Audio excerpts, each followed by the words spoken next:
웰컴! 안녕하십니까. 2판3판 스포츠토크 이광용의 열카3 완전체와 함께하는 8월의 마지막 야구 이야기입니다. 야구도사 장신아, 희상언니 어서오세요. 네, 반갑습니다. 9월이 되면 야구 팬들이 정말 큰 관심을 갖는 이벤트가 펼쳐집니다. 9월 15일에 뭐가 있죠? 드래프트. 네. 윤희상 의원은 2차 1라운더 출신이잖아요. 네, 2차 1라운더. 그러니까 1차 지명이 있고 2차 지명이 있는 게 사실 KBO 리그의 최근에 그 신인 지명 방식이었는데 그게 2023 시즌 신인부터 다시 완전히 바뀌었습니다. 그 10년 만에 부활하는 전면 드래프트 신인 지명 이벤트가 9월 15일에 펼쳐지게 됩니다. 그리고 한 달 앞두고 30일 앞두고 지난 16일에 이제 신청을 받았는데 그 선수가 신청을 안 했어요. 네.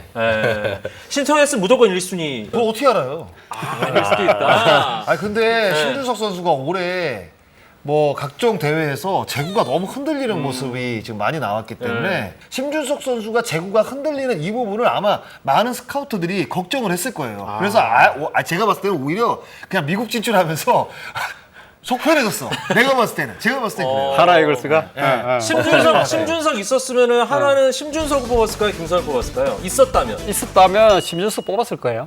그 부분에 대해서도 저도 좀 이야기도 나누고 했지만 사실 취재가 된 겁니까 지금? 어느 정도 하고는 있었죠 계속. 네. 근데 그것을 이제 확정적으로 이야기를 못 하죠. 앞으로 미래가 어떻게 될지 또 한 달 사이에 뭐가 어떻게 벌어질지 모르니까. 그렇지만 심준석이라는 이 거대한 그 잠재력을 가진 선수를 과연 놓칠 수가 있느냐? 걸을 수 있느냐? 이렇게 됐을 때는 만약에 그 선수가 진짜 나중에 유현진 선수 같이 다른 팀에 가서 터졌다. 그렇게 됐을 때는 뭐 정말 땅을 칠 수밖에 없으니까. 그럼 이제 그거 나와 심거김, 심거윤 이런 거 나오는 그런 상황이 나올 수도 있죠. 심준석 선수를 무조건 지명을 했을 겁니다. 저는 그렇게 생각을 해요. 이게 심준석 선수가 1라운드를 받을 수밖에 없을 정도로 언론이 심준석을 1라운드로 만들어버렸어요, 벌써. 이미 2년 전에 그 횡성에서 있었던 그 제가 그때 대회에서 중계를 했었죠. 네. 심준석은 올해 신인 지명 1라운드 전체 1번이 되는 걸로 지금 빌드업이 계속 됐어요, 그 이후로. 네, 그때 제가 중계할 때 워낙 목소리 크게 해가지고 중계를. 이재국 때문이네. 자, 이전에 이제 프로야구가 이제 40년이 됐기 때문에 수많은 신인 지명이 있었습니다. 세 분이 생각할 때 야, 이건 진짜 최고의 픽이었다라고 하는 거 그런 거 있을 거 아니에요? 우리 희상 언니부터. 저는 이 최고의 픽 이런 느낌보다 이 통째로 그 연도를 통째로 봤을 때 06년도 선수들을 보면서 네. 와, 이 연도가 정말 좋은 선수가 많이 나왔고 그게 87년생들이잖아요. 빠른 88년생까지. 네. 제가 그 문학야구장에서 그 청소년 대표 게임을 하는 걸 봤던 기억이 있어요. 네, 그 멤버들이 아무래도 그 해 연도, 그러니까 82년생 다음으로 좀 뭔가 이게 확 눈에 띄는 듯한 06년도에 특히 SK에서 류현진 선수를 거르고 이재원 선수를 픽한데 그런 그 상황이 저는 06년도가 좀 기억에 남고 좀 재미있다 이런 생각은 들어요. 그 87년에 정말 야구 잘하는 선수들이 많이 있긴 했어요. 그렇죠. 네. 근데 그때 당시는 픽셀이라 그러면 유현진 선수 빠졌어요. 그러니까 한기주, 그다음에 유원상, 그다음에 나승현. 이렇게 픽셀이가 꼽히면서 그래서 류거이 다음에 그 류거나가 또 있잖아요. 그렇죠. 2차에서 롯데가 나승현 선수를 뽑고 그 다음에 한화가 류현진 선수를 데려갔으니까. 그렇죠. 1차 지명에서 사실 SK가 유현진 선수의 뭐 능력이라든 잠재력을 알고는 있었지만 뭐 이제 그런 이유가 뭐 몇 가지가 있었거든요. 그러니까 이것뿐만은 아니었어요. 그렇죠. 수술을 했다라는 그 자체도 있지만 뭐 소문에는 뭐 아버지가 조폭이다 뭐 이야기도 나오고 이런 이야기까지 나왔으니까. 예, 근데 그때 아버지는 아들이 이제 오진에 대해서 굉장히 화가 나서 이제 의사에 항의를 하고 막 그랬던 것을 이제 소문이 나가지고 이제 그런 이야기가 나왔지만 그런 이제 헛소문이 나오기도 하고 또 하나는 이 SK가 사실 동상고가 뽑지 말라 그랬거든요. 그 전 이제 사장이 이 2001년에 그 정상호 선수 그 4억 5천만 원 계약금을 주고 최고의 포수라고 이제 데려왔죠 이제. 그리고 또 그 2년 후에 송원범 선수를 또 최고의 투수로 4억을 받고 들어왔는데 두 선수가 2군에서 계속 이제 머물고 이게 안 되니까 동산고 트라우마가 있었던 거네. 동산고 트라우마니까 동산고 더 이상 뽑지 마 이렇게 된 상황에서 사실은 이제 초대 이제 사장께서 그런 걸 이제 성급한 일반화의 오류라고. 그렇죠. 예, 그렇게 얘기하. 저는 처음 들었어요. 아, 그래요? 예. 그런 상황에서 또 수술도 했다. 뭐 여러 가지 있고 또 이재훈 선수가 정말 뭐 역대급 뭐 이 박정환 선수 이유를 이어갈 공격력을 갖춘 포수다. 뭐 이런 평가들이 나오면서 결국은 그 동산고 포수를 대신할 인천고 포수를 뽑았는데. 그렇죠. 예, 그 인천고 포수도 터지는 데까지 시간이 많이 걸렸다. 그리고 롯데는 그 먼저 또 유현진 선수를 뽑을 수도 있었지만 나성현 선수가 당시에는 그 황금사자기 우승을 이끌었죠. 직전 대 봉황대기에서 또 팀을 준우승으로 이끌었죠. 이러면서 이 사실 나성현 선수가 굉장히 높은 평가를 받았었거든요. 뭐 그런 상황이 뭐 겹쳐서 예. 그러니까 윤희상 위원은 전체적으로 2006년 신인들이 어마어마했다. 어마어마했고 그 드래프트 이 순번에 따라서 되게 정말 재밌는 아하. 이 상황이 뭐 예. 생겼다 뭐 워낙 이렇게 좋은 자원들이 많았기 때문에. 네. 자, 우리 야구도사 걸어다니는 그 아마야구 백과사전 예. 이재국 기자가 생각하는 크보 드래프트 최고의 픽은 누군가요? 그러니까 뭐 저도 뭐 사실은 유현진 선수죠. 뭐 그 유현진 선수 그 역대급 선수를 어쨌든 하나가 품었다라는 것 자체가 이제 뭐 그는 워낙 이제 많이 알려진 얘기니까 저도 그래서 쭉 한번 봤더니 이 100승 이상 기록한 선수 중에 어떤 선수가 있을까? 이 사실은 뭐 1차 지명이라든지 뭐 상위 픽에서 그런 선수가 나오면 뭐 당연히 그렇게 되는 거니까 그 놔두더라도 의외로 유희관 선수가 2009년에 6라운드잖아요. 통산 100승을 넘긴 선수. 물론 뭐 김상진 선수, 한용덕 선수 이 두 선수는 연습생 출신으로 100승 이상을 넘겼지만 연습생으로 데려온 선수 빼놓고는 지명 하위 라운드 지명에서는 유희관 선수가 그런 케이스니까 어떻게 보면 뭐 그저 좋았다고 봐야 되겠죠. 장승아는요? 96년도 혜태 2차 1번도 괜찮고요. 왜요? 그거 내가 얘기를 해야지.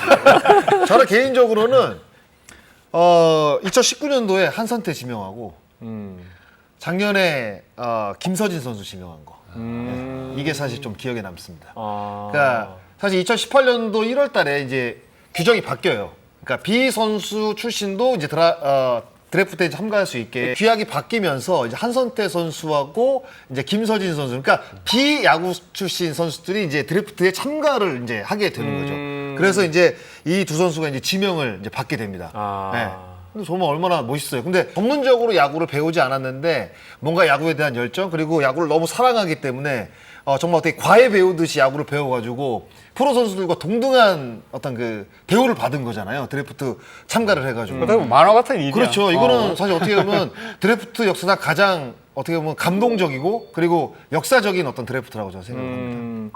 자, 이제 스카우터가 되는 겁니다. 세 분이. SSG만 생각하지 말고. 이번 전면 드래프트 탑5. 탑5. 이번엔 우리 너무 많은 걸 알고 있기 때문에 막내부터 올라갈게요. 희상원님. 저는 사실 탑 5라고 할 정도의 5명이 눈에 확 들어오는 선수는 5명까지는 없었어요. 제가 지금 생각하는 선수 딱 4명. 그 이후에는 오히려 스카우터 분들이 많은 고심과 좀 스트레스를 많이 받을 것 같은 그런 생각이 들어요. 4등 밑으로는 손절이라는 거. 손절이라기보다는 팀 사정에 따라 아니면 뭐 스카우터의 주관적인 눈에 따라 많이 요동칠 것 같고요. 네, 그 탑4는 김서현 선수, 서울고의 김서현, 네. 155km를 던지는. 네, 맞습니다. 그리고 충암고의 윤영철 선수, 윤영철, 그리고 신영우 선수, 경남고의 신영우, 네, 그리고 조금 이제 고려대 김유성 선수까지. 네, 이렇게 탑4로 이렇게 좀 제 눈에는 네 그렇게 생각이 들고요. 투수라고 또 4명 다 투수만. 근데 야수는 사실 제가 봤을 때 1라운드에 뽑히기 쉽지 않아요. 네, 지금 뭐 김범석이라든가 뭐 지금 김민석이라든가 거론이 되는데 제가 봤을 때 뽑히지 않을 가능성이 전 높다고 봅니다. 이 4명 밑으로는 각 구단의 사정에 따라서 스카우터들의 어떤 눈에 따라서 선택이 달라질 수 있다. 저는 라고 그렇게 보고 있습니다. 윤희상 의원은 아주 단호하게 선을 그었습니다. 네. 4명 밑으론 아무나 뽑아도 돼. 장세나는요? 기준점이 너무 높은 거 아닙니까? 네? 전 5명 뽑을 수 있어요. 네. 네, 3번까지는 똑같고요. 김서현, 윤영철, 네. 신영우까지 똑같아요. 근데 사실 저는 개인적으로는 대구고등학교 김정훈 선수가 제 눈에 확 들어왔어요. 왜요? 저는 즉시 전력감이라고 봐요. 어... 저는 오히려 신영호 선수보다는 더 높다고 봐요. 세 번째가 저는 김정훈이고, 네 번째가 신영호, 5번째가 장충고 이진아 선수입니다. 제가 이 이진아. 5명을 제가 다 봤거든요. 던지는 걸 다 봤습니다. 영상을 다 찾아봤는데 김정훈 선수 같은 경우에는 딥세션도 굉장히 좋고 사이드암인데 좀 빠른 공을 던지거든요. 뭔가 넘어오는 동작이 굉장히 빨라가지고 타자들이 아마 좀 까다롭게 공략을 할 수밖에 없겠다라는 생각이 들더라고요. 그러니까 제가 봤을 때 여기서 이 5명 중에 누가 직시 전력감인지는 모르겠지만 제 눈에는 김정훈 선수가 가장 직시 전력감이었어요. 대구고등학교 김정훈이 네. 오히려 네. 그 위에 있는 선수들보다 네. 더 지금 당장 KBO에서 통할 수 있는 선수다. 네. 그러니까 뭐 김서현이라든가 윤영철이라든가 신영우 같은 경우에는 그러니까 일반적인 폼들이잖아요. 오버핸드인데 그러니까 김정우 선수 같은 경우에는 사이드암이에요. 사이드암인데 약간 이렇게 틀었다가 던지거든요. 근데 폼을 보니까 김정훈 선수는 선발로 써도 되고 선발이 안 된다 그러면 사이드암, 그러니까 폼의 특성을 갖고 있을 때 중간으로 진짜 지금 써도 될 정도의 저는 공을 던진다고 봐요. 그러니까 즉시 전력감을 딱 뽑는다고 한다면 저는 김정훈 선수를 꼽고 이진아 선수도 신장이 굉장히 좋은데다가 폼이 정말 이쁩니다. 제가 봤을 때는 프로에 입단해서 어느 정도도 아니에요. 제가 봤을 때 폼이 이쁜 선수들은 정말 짧은 기간 안에 뭔가를 보여줄 수 있는 퍼포먼스가 나옵니다. 그래서 저는 이진아 선수도 굉장히 높게 평가를 해요. 그 폼을 정말 중요하게 생각하는 사람이 바로 여기 희상원님이거든요. 네. 자연스럽게 편하게 던지는. 네, 저는 사실 이 방송을 준비하기 위해서 이제 고등학교 선수들을 다 이제 영상을 찾아봤는데, 네. 어, 장충고 이진아 동의합니까? 저는 네 장위원님께서 이진아 선수 얘기했을 때 닭살 돋았습니다. 왜냐면 저는 이 선수 영상을 제일 많이 찾아봤습니다. 그러니까 아까 얘기한 탑4는 뭐 정해졌지만 네. 사실 제가 제일 뭔가 이렇게 한번 같이 야구 해보고 싶고 뭔가 이렇게 도움을 주고 싶고 막 이런 느낌의 유형, 정말 엄청나게 잠재 능력이 많을 것 같은 투수가 이진아 선수였어요. 이진아 선수가 갖고 있는 구종이 이제 스플리터 계열의 볼을 던지는데, 이 선수들을 봤을 때 제가 보는 즉시 전력감으로 봤을 때 김서현 선수는 투심 패스트볼, 그리고 윤영철 선수는 확실히 직구를 던지는 커맨드와 야구 IQ가 높아 보였어요. 야구 IQ 높아 보였고, 신영호 선수의 이 장점은 무조건 스피드로 일단은 가야 될 것 같은 그런 생각은 있었어요. 네.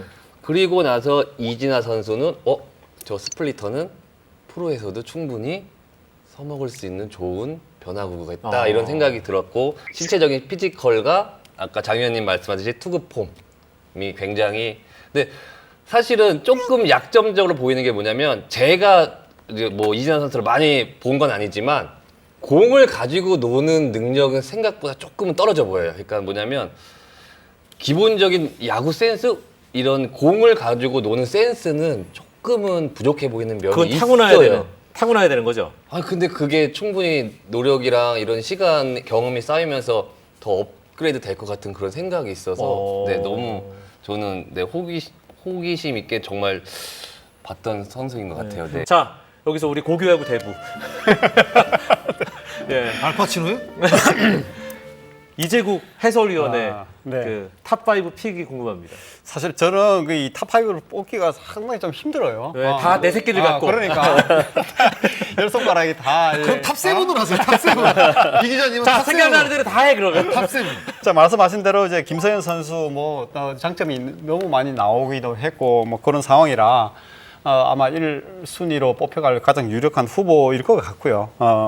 뭐 이 선수는 뭐 150km 중반대 뭐 강속구를 이미 던지고 있고 또 160km까지도 나올 수 있는 그 후보로 꼽히고는 있어요. 그렇지만 지금 아직은 이 팔이 빨리 열린다든지 그러면서 이게 거의 이제 키는 크지만 이제 3쿼터 사이드암 사이로 나오다 보니까 고교 선수들에게도 가끔씩 연타를 맞으면서 그 하는 그런 부분들이 조금 단점으로 꼽히고 있지만 뭐 최고의 유망주라고 볼 수가 있고, 또 특히 심준석 선수가 미국에 간다 안 간다 여러 가지 뭐 이야기가 나오곤 했지만 이 선수는 나는 미국에 가지 않고 KBO 리그를 통해서 최고가 된 다음에 도전하겠다라는 그런 굉장히 심지가 굳은 네. 그런 멘탈이라든지 태도라든지 그런 부분들도 굉장히 높은 평가를 받고 있습니다.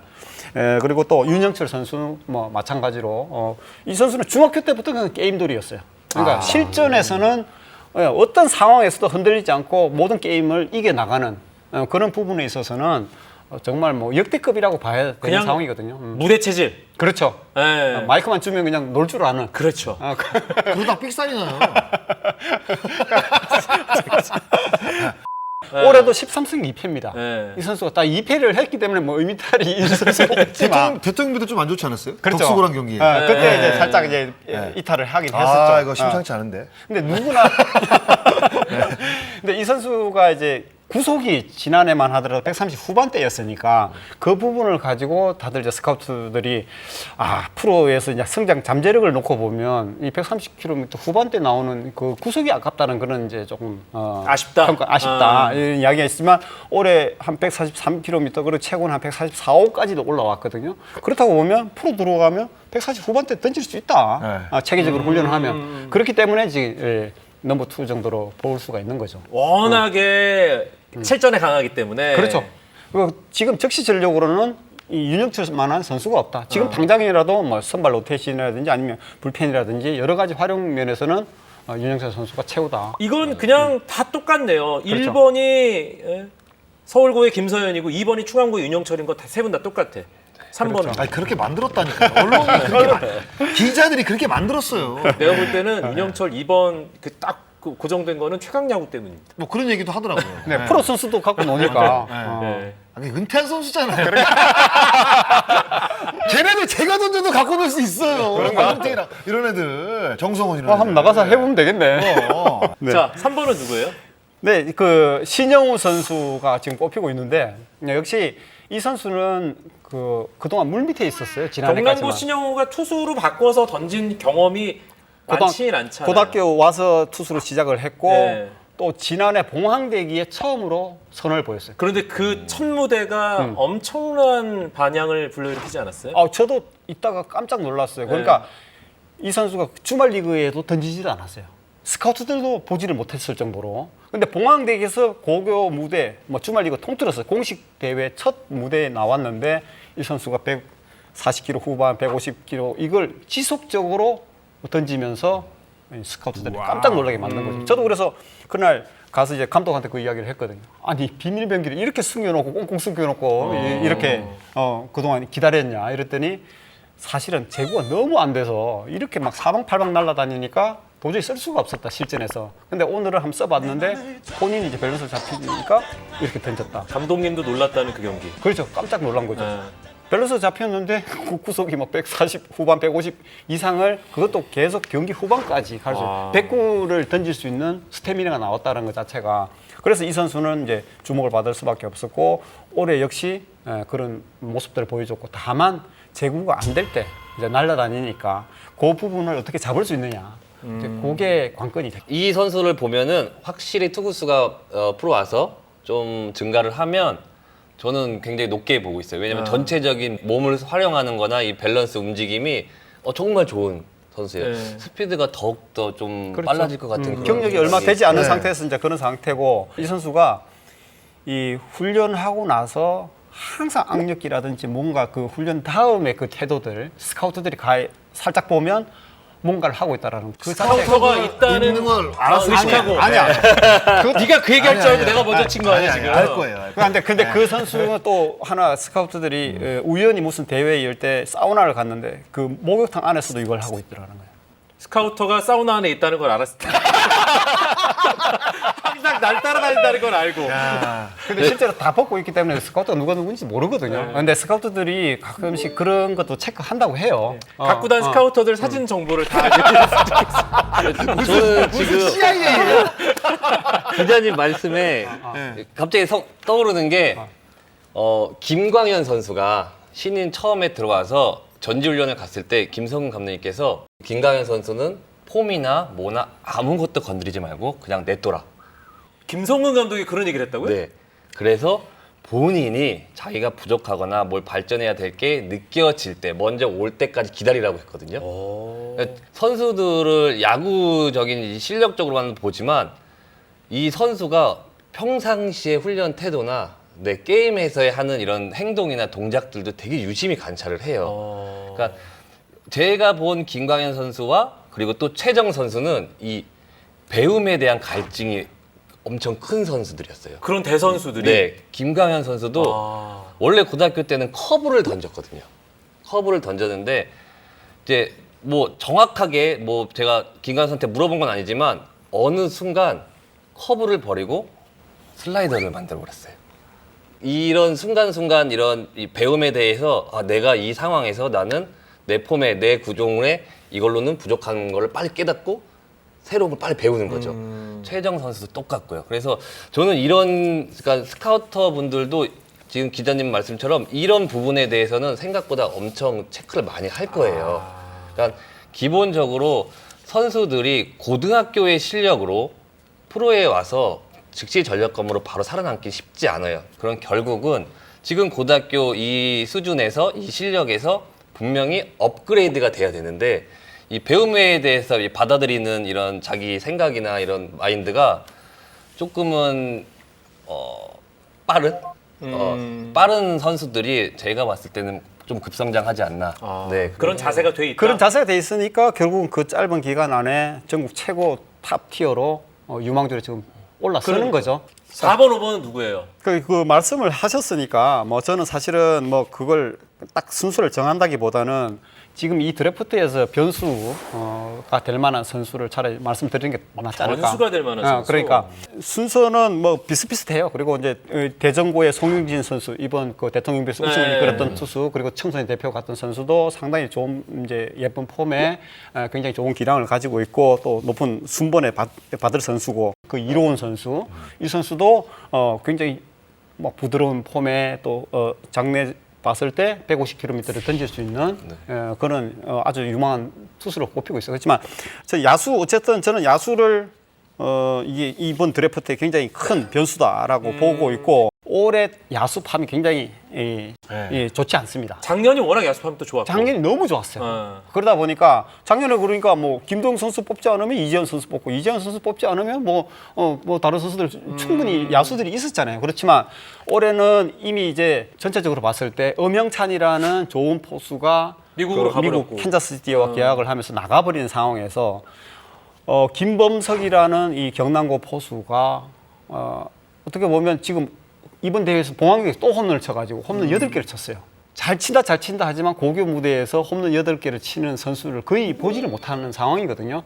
우리가 올해 최고 거포라고 했던 박찬혁 선수도 2학년도 홈런 6개를 치고 지난해 홈런 2개를 쳤는데 고교 최고의 거포라는 그런 평가를 받았어요. 그렇지만 김범수 선수는 가면 갈수록 계속 지금 홈런을 치고 공격이 되는 포수로서 평가를 받으면서 그런데 공격이 되지만 사실 포수의 가장 중요한 덕목은 포수로서의 어떤 능력이잖아요. 그렇죠. 예, 그 부분도 김범수 그 선수는 부분도 이 선수가 보면 키가 170cm대에 몸무게가 막 90kg 이상이 나가면서 굉장히 좀 뚱뚱해서 맞아요. 되게 느려 보이거든. 옛날에 그 우리 백두산 네, 그런 느낌이에요. 키가 80이 안 돼요. 78인데 되게 뭔가 헤비해요. 느낌이. 네. 그런데 푸덕이 굉장히 빨라요. 빠르고 생각보다 프레임이라든지 어깨도 이제 그 팝타임이라고 하는 1.9초대에 나오고 포수로서 사실은 기대를 많이 하고 있는데 방망이까지 되니까 이 선수를 놓치면 공격력을 갖춘 포수를 당분간 찾기는 쉽지 않다. 그렇게 해서 아마 저는 1라운드에 누군가가 뽑아갈 거예요. 이 선수는. 저는 의외로 중후반 여기서 노리고 있는 팀도 있고 우리까지 올까요라고 하는 팀도 있는 상황이거든요. 그래서 앞쪽에서도 저쪽에서 지금 관심을 갖고 있네. 그래서 앞쪽에서 의외로 또 뽑을 수도 있어요. 이 선수는. 저는 그렇게 봐요. 이게 라운드 지명 자체를 놓고 봤을 때 빅5에도 들어갈 수가 있다. 제가 갑자기 궁금한 게 경남고, 부산고는 이제 어떤 지역적인 이 로열티 측면에서 롯데자이언츠 팬들이 약간 우리 새끼들 이런 느낌 있잖아요. 그렇죠. 그런 것들이 구단의 선택에 어느 정도 영향을 줄까요? 저 그거 갑자기 궁금한. 전면 드래프트라고 하더라도 저는 무조건 있다고 있죠. 봐요. 네, 그러니까 있는 팀이 있고 없는 팀이 있는데 롯데 같은 경우가 오히려 굉장히 강하죠. 그래서 롯데가 이제 올해 3번째 지명을 갖고 있잖아요. 네. 그래서 김범석이나 신용으로 지명할 것이다. 저는 약간 이렇게 예측을 하거든요. 그러니까 롯데 같은 경우는 젊은 투수들이 그리고 이제 가능성 있는 투수들이 굉장히 많아요. 그렇죠. 네, 많기 때문에 패스도 뒤로 사실 뭐 미룬 거고 어떤 그 여러 가지 복합적으로 있는데 그래서 저는 롯데가 뭐 포수에 대한 어떤 그 고민이 아쉬움도 있죠. 있고 그러다 보니까 경남고 2명 중에 1명 저는 지명할 것 같아요. 그러면 그런 느낌이 롯데 들어요. 스카우트 팀장이에요. 네. 신영호입니까 김범석입니까? 저는 다른 선수를 지명하겠습니다.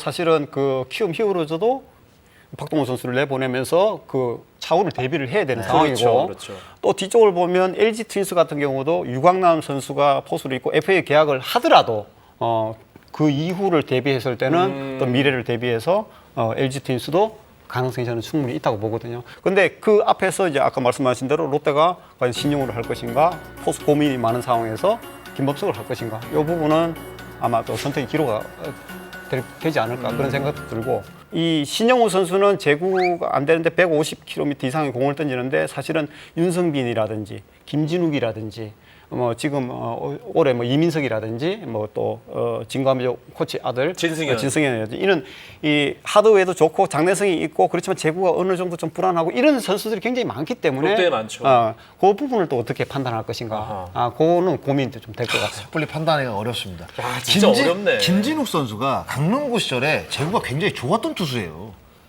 그런데 지금 프로에 와가지고 2년 차인데 지금 한 경기에 뭐 한 이닝에 본래 뭐 5개씩 내주고 지금 이렇게 됩니다. 그때 사실 김진욱에 대한 관심은 지금 김서현과 윤영철을 합친 것만큼 크지 않았어요? 더 넘어섰었죠, 사실 그러니까. 어떻게 보면. 네. 넘버 원이었으니까. 네. 그런데 그 고등학교 때 제구가 좋다는 평가를 받았던 김진욱도 와서 고전하는 게 프로입니다. 아마추어는 프로에 거의 1.5배에서 2배입니다. 스트라이크 존이. 네. 대학야구 중계하면서 존이 정말 넓다는 얘기를 하더라고요. 그러니까 지금 아마추어에서 제구가 좋다고 평가받는 선수들은 제구가 좋은 게 아니에요. 스트라이크 존이 워낙 넓다 보니까 제구가 좋은 것처럼 보이는 겁니다. 프로는 기술이 있어서 이 웬만한 승부보다 다 카트 하잖아요. 네. 그때 멘붕이 오는 거지. 이제 뭘 승부를 해야 될지 모르고. 사실은 강릉고 김진욱 선수였지만 지난해 또 최지민 선수가 굉장히 제구 좋다고 그렇죠. 해서 낮은 쪽을 공략을 하면서 팀을 또 우승을 이끌었잖아요. 그런데 결국 프로에 가니까 9위가 되지 않으면 커트 당하다 보면 이 고교 선수가 자기가 장점을 갖고 있던 제구도 혼란이 생기는 거죠. 이거 사실 투수해봤던 사람이 더 잘 알 거예요. 네, 맞습니다. 일단은 제가 봤을 때도 스트라이크 존이 한 2개 정도 넓어요. 그러니까 아마가? 네, 딱 2개 넓으면 이제 거기다만 던지면 되는 거고, 김진욱 선수나 이 아마추어에서도 컨트롤이 좋았던 투수들은 프로에서 왜 컨트롤이 좋은 투수로 평가받기 쉽지 않냐면, 고등학교에서는 편하게 카운트를 들어갈 수 있는 변화구나 직구들은 그냥 들어가면 되는데 프로 타자들은 여지 없거든요. 네, 그냥 쉽게 들어가는 카운트 볼은 맞아요. 그러니까 본인들도 맞기 시작하니까 편하게 스트라이크를 못 들어갑니다. 그 구위로는. 그렇기 때문에 아마추어에서 이 컨트롤이 좋다라는 거는 사실은 그렇게 중요하게 보이지는 않아요. 네. 이재욱 기자 그 변수에 대한 얘기 또 하나 더 있죠. 그러니까 예. 그 야수 쪽에 김범석도 있지만 이름도 비슷한 김민석. 예, 평소 유격수. 네, 이 선수를 이야기를 안 할 수가 없습니다. 그러니까 이 선수도 분명히 1라운드에서 누군가가 또 지명을 할 가능성이 저는 있다고 봅니다. 제가 이제 그 선수의 장점을 이야기를 하자면 그 내야수, 유격수라는 그 포지션 거기서 이제 이야기가 나오기 시작하지만 사실 프로 스카우트들이 지금 유격수 수비로는 좀 힘들다라는 이야기를 해요. 근데 그 타격 재능이 거의 그 고교 선수 최근에 본 선수들 중에서는 그 역대급이다라는 그 이야기가 나오고 있고, 실제로 오태곤 감독이 지금 이 희문고 감독을 지금 하고 있지만 코치부터 계속 봐왔는데 이정우 선수 그다음에 그 앞에서 박민우 선수도 이제 계속 코치를 해서 봤잖아요. 고교 시절만 놓고 보면 그 선수들보다 훨씬 더 재능이 뛰어나다는 이야기 나오고 있고, 또 프로 스카우트들도 마찬가지입니다. 타격 재능만 하나만 놓고 보면 저 선수를 무조건 뽑아야 된다. 최소 2루를 갖다 놔도 되고 아니면 외야를 보내면 된다. 이정우 선수 외야 갖다 놔서 저렇게 그게 터졌잖아요. 바로 이정우와 박민우의 케이스잖아요. 그렇죠. 그래서 이정우 선수도 유격수로는 좀 힘들다고 이야기했는데 외야 갖다 놨는데 저렇게 됐는데, 이 김민석 선수가 사실 올 초에 주말 리그 전반기에서 7할 때 타율을 올리고 있고, 또 지금도 계속 올 시즌 5할 때 타율인데, 고교 무대에서 타율이 중요한 것이 아니라 그 공을 따라 나가 대응하는 그런 능력에 있어서는 정말 데려다 놓으면 한 자리 차지할 야수다. 그래서 야수 쪽 재능을 놓고 저는 누군가는 또 뽑지 않을까 그런 생각. 만약에 1차 지명이 있었다고 한다면 두산 베어스가 지명을 할 수도 있겠죠. 예, LG 같은 경우는 워낙 야수들이 좋고 두산 베어스 같은 야수를 좀 보강을 해야 되니까. 그런데 사실 전면 드래프트가 되면서 야수를 지금 이렇게 좋은 자원들이 많은데 공 빠르고 이렇게 가능성이 있는 투수들이 이렇게 질비한데 여기서 야수를 먼저 뽑는다? 제가 봤을 때 위험 부담이 너무 큽니다. 1차 지명이 있었다고 한다면 모르지만 전면 드래프트로 바뀐 상황에서는 1라운드 지명을 받기는 저는 쉽지 않을 거라고 봐요. 그리고 타격 기계라고 이제 평가를 받는 선수인데 김도영 선수보다 과연 이 선수가 더 높게 평가를 받았을까요? 과연 작년의 김도영과 지금의 김민석을 비교를 했을 때 김도영이 훨씬이거든요. 근데 김도영도 고전하는 거 보세요. 야수들은 모든 분들이 다 강백호 이정우를 꿈꾸고 있는데 그렇게 되는 선수들은 거의 없습니다. 제가 봤을 때 쉽지 않아요.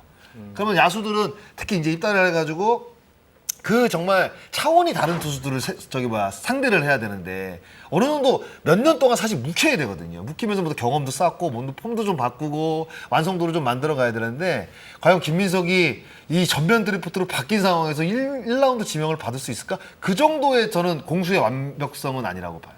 저는 그렇게 생각을 합니다. 1라운드에 야수가 지명될 가능성 있다 없다. 희상훈이는 어느 쪽입니까? 저는 없다고 봅니다. 네, 뭐 어떤 팀이 정말 팀 사정상 필요로 인해서 야수를 뽑을 수 있겠지만 제가 본 1차 지명의 야수 선수가 뽑히려면은 기본적으로 오툴 플레이어가 되지 않는 이상. 그러니까 작년에 김도영 같은. 네, 김도영 예전에 최정, 강백호 선수일까. 네. 기본적으로 투수도 하면서 그러니까 공도 145 이상 던지면서 수비도 정말 잘하면서 주루나 이런 특색 있는 오툴 플레이에서 확실한 장점이 있지 않는 이상은 사실은 1차 지명으로는 좀 아쉬워요. 그 카드가. 네, 그런 생각은 저는 있습니다. 그러니까 만약 이렇게 보세요. 키움이 이정우 선수를 지명을 했습니다. 그 당시 1차 지명이었어요. 1차 지명이었어요. 만약 전면 드래프트라고 생각을 해보세요. 이정우 선수 키움 지명했을까요? 안 했을 수 있을 것 같아요. 투수를 지명을 했을 겁니다. 네. 그러니까 그 차이예요 지금. 1차 지명이 없어지면서 전면 드래프트라는 것은 전국에 있는 90개 가까운 고등학교 선수를 모두 다 볼 수가 있습니다. 거기서 가장 좋은 선수를 순서대로 지명을 하는 거예요. 근데 과연 그 안에 지금 이렇게 좋은 투수들이 있는데 그러니까 이 차이입니다. 1차 지명이 있는 것과 전면 드래프트로 바뀐 그 차이는. 그러니까 지금 말씀하셨는데 올해 투수도 상당히 좋은 선수들이 많아요. 진짜 청소년 많아요. 대표들 네. 지금 거론되지 않은 이제 박명근 라운고 투수 사이드암 투수인데 키가 이 선수가 174cm로 작지만 그 몸에 빠른 팔스윙으로 해서 150km 던지는 사이드암입니다. 그 투수가 있고 또 인천의 이호성 투수. 이 선수는 저는 1학년 때부터 봤는데 1학년이 저렇게 던져 싶을 정도로 큰 키에 굉장히 투구폼도 예쁘고 장래성도 있고 제구도 좋고 그런 또 이호성 선수가 있고 또 이번 올해 또 첫 대회 이마트배를 우승시킨 최준호 투수. 이 선수도 키가 190cm거든요. 그런데 가면 갈수록 이 선수도 성장 잠재력을 보이고 있고 공을 때릴 줄 알아요. 그래서 투수도 굉장히 지금 많긴 한데 제가 이제 말씀드린 거는 그 올해 사정 야수팜이 적다는 거 그리고 또 내년도 마찬가지입니다. 내년에도 야수팜이 이제 스카우트 사이에서는 적다고 하거든요. 그래서 야수를 이만한 자원을 내년에도 보기 힘들다. 그러니까 이게 시장 상황으로 보면 그렇죠. 매물이 당분간은 안 나온다. 투수는 내년에도 좋은 많아요. 매물이. 투수들은 내년에도 정말 좋은 팜이 많습니다. 지금 기사가 좀 잘못 나오기도 하고 했지만 이 자완이라든지 우완이라든지 올해 못 뽑아도 내년에 뽑을 수 있는 이 선수들이 굉장히 많이 있어요. 그래서 그런 측면에서 보면 저는 김범석, 김민석은 가능성이 이 드래프트 충분히 판을 흔들 수 있는 야수 중에 자원들이다. 그 두 명이다 그렇게 보고 있는 거죠. 안 뽑힐 수도 있어요. 안 뽑힐 수도 있지만 지금은 스카우터들 사이에서는 그런 이야기를 지금 하고 있다라는 거죠. 그 스카우터들이 정말 힘들겠어요. 그렇죠. 네.